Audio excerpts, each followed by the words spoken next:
All right, welcome to another episode of the CBX Basketball Dynasty. And right now, we are um, getting ready to go over as I call, the quiet before the storm, as we done with the All-Star break, and we're getting ready to review the league before we start for our big playoff run. All right, so the first thing we're gonna look at is the playoff picture at this point. You see the Hardbacks, the Caribou, the Huskies, the Islanders are looking at the top four seed in the East. Vikings and the Mounties is bringing up 5 and 6. The Skyforce and the Valor is hanging on at 7 and 8 spot. But like I said, it could all change. As you can see, we also looking at how many games they're behind, how many games each team got left. As you can see, the Yeti, the Tropics, Kangaroos, and quite frankly, most of the teams still got a shot.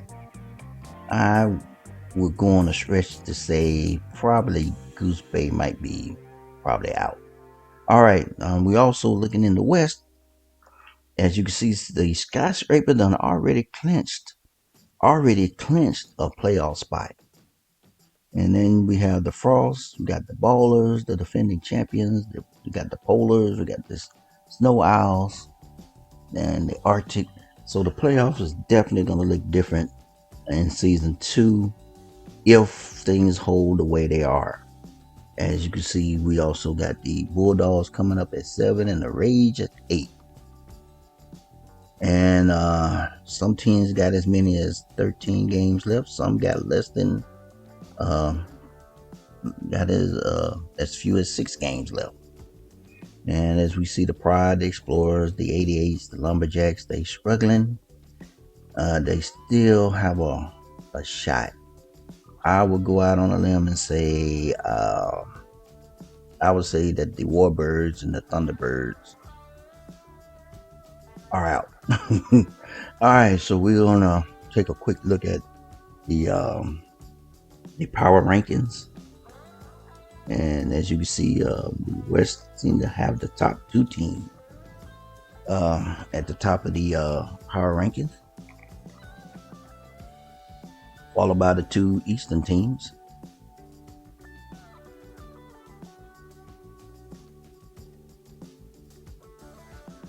And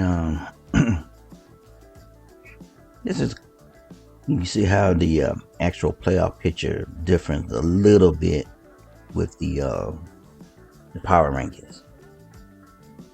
Okay, and now we're looking at the lottery odds. And you see BC is at the top of that list. And you got the Thunderbirds, the Drillers, the Snow Owls, all from the West. And you got the Lions, the Nightwing. And then you got the Cougars, Vipers, Battle Stars, Comics, Loons, Royals. So you Flames. You got the 88, you got the Pride.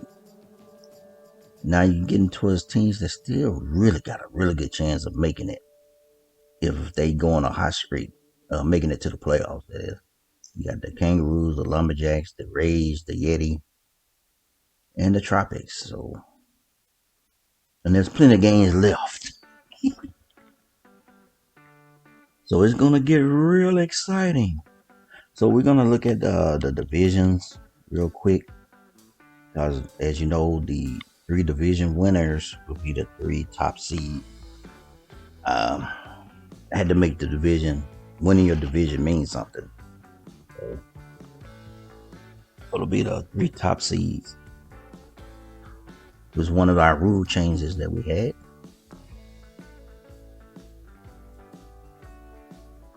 But for this year 2.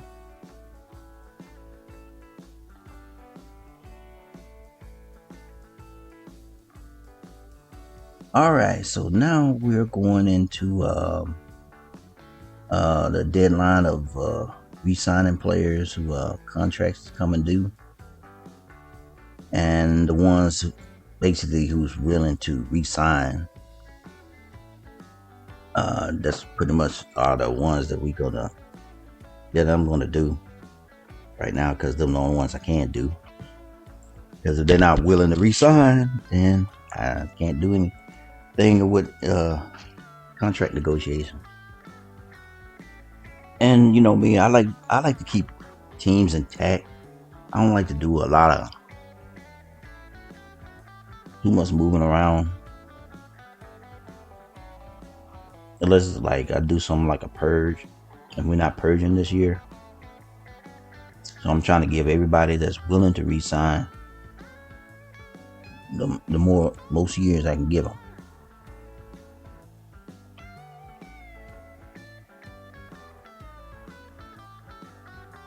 So that's pretty much what this portion is. And Dennis Scott, I'm gonna keep him with the pride. Grant here, we're gonna keep him with the Cougars. Adams, we're gonna keep him with the Polars.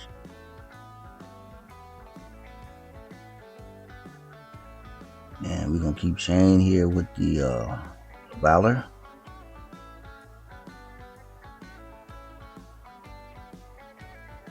He said Mills is gonna stay with the Valor as well. And this is one of the reasons why I eliminate the salary cap, because I can more control and manipulate who stays where. Because I like to see a team build, you know, and have players that be there for a while. I'm used to players being at one team for a while, like back how it used to be, where a player would spend most of his career on one team instead of jumping from team to team every time his contract come up, you know. I still can't decide on making any changes to the to Iceland's uniforms. They still got that Olympic look, you know, like the Olympics or the World Cup look. We're gonna keep Bibby. We're gonna keep him with the Nightwing. We're gonna keep Jason here with the Yeti. And you know, somewhere you look at some of these contracts, man, and what some of these guys are getting, it's outrageous. And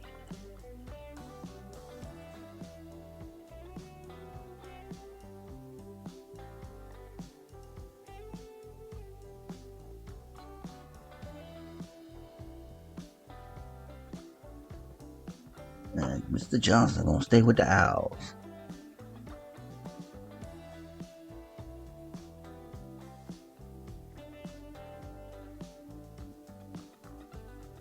I'm not going to try to pronounce that name.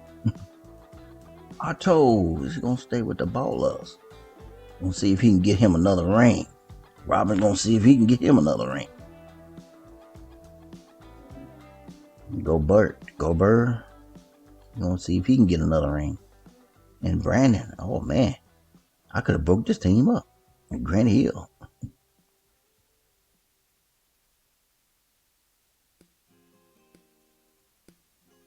Yeah. So the Ballers is all in. All right, so we're only gonna have one trade, like I said.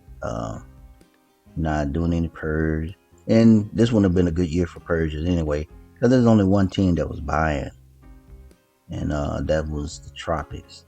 Everybody else was either selling or rebuilding or contending.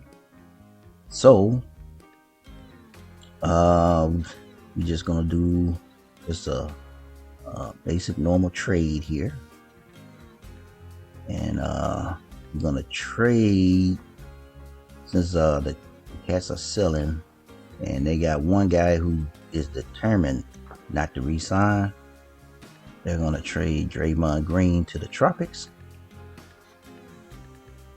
for a first round pick, a second round pick. Well, a first round pick, and I think they're gonna trade second round picks. Okay, so that's it with this video. We're moving on to the push for the playoffs.